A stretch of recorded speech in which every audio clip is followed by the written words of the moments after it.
Here with John Mearsheimer, and we're talking about the sea change in U.S. policy towards Ukraine and Trump walking away from the proxy war 3 years after Russia's invasion. And Professor Mearsheimer, this weekend, Steve Witkoff, who is a top Trump envoy, recently met with Vladimir Putin in Russia, said something that had previously been confined to a very small sliver of people in the U.S., including yourself, people willing to point out that Russia's invasion of Ukraine, whatever you think of it, was provoked. And this is Witkoff speaking to CNN. It was provoked.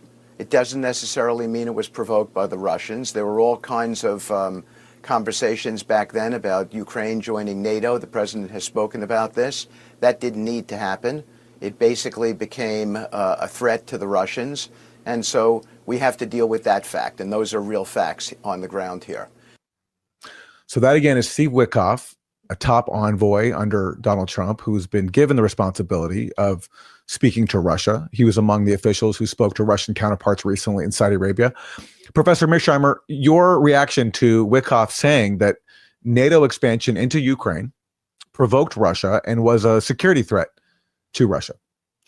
Well, as you know, Aaron, people like yourself and me and a number of other people have been making that argument for a long time.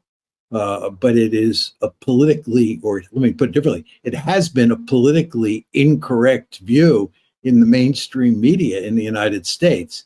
And therefore, people like us have no voice in the mainstream media because the mainstream of the foreign policy establishment was not interested in hearing what Witkoff just said.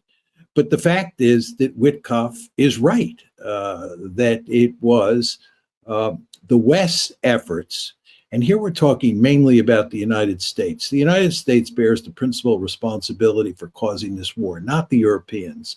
It was the United States' efforts to make Ukraine a Western bulwark on Russia's borders that really threatened Russia. I mean, they considered this to be an existential threat. And of course, the key ingredient in that policy was NATO expansion. But NATO expansion was not the only plank in that policy.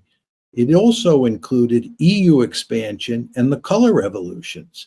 Remember, we were interested in fostering a color revolution in Ukraine, the Orange Revolution. We were interested in bringing Ukraine into the European Union. And most importantly, we were interested in bringing Ukraine into NATO. The Russians made it unequivocally clear from the first time we announced this policy in April of 2008 that it was an existential threat, that they were not going to let it happen, and they would destroy Ukraine before they would let Ukraine join NATO and more generally become a threat on their border. And we refused to listen. We thought that we could shove NATO expansion down their throat. It's very important to understand that the first big tranche of NATO expansion took place in 1999. The Russians protested mightily, but they were too weak to do anything. So Poland, the Czech Republic, and Hungary came in. Then in 2004, we had the second big tranche, which included the Baltic states, Romania, Slovenia, Slovakia, and Bulgaria. And again, the Russians made it unequivocally clear that they viewed this as a serious threat, that they did not want this second tranche of NATO expansion. And what did we do? We shoved it down their throat because they were weak. When they protested after the 2008 announcement that Ukraine and Georgia would be brought into NATO, we did not listen to them. And the reason we did not listen to them is we thought they were weak and we could once again shove NATO expansion down their throat. And if you remember, Aaron, going back to the December 17th, 2021 letter and events not only in December 2021, but events in January and February of 2022, right before the war started, the Biden administration was telling everybody who would listen that the Russians were going to attack Ukraine.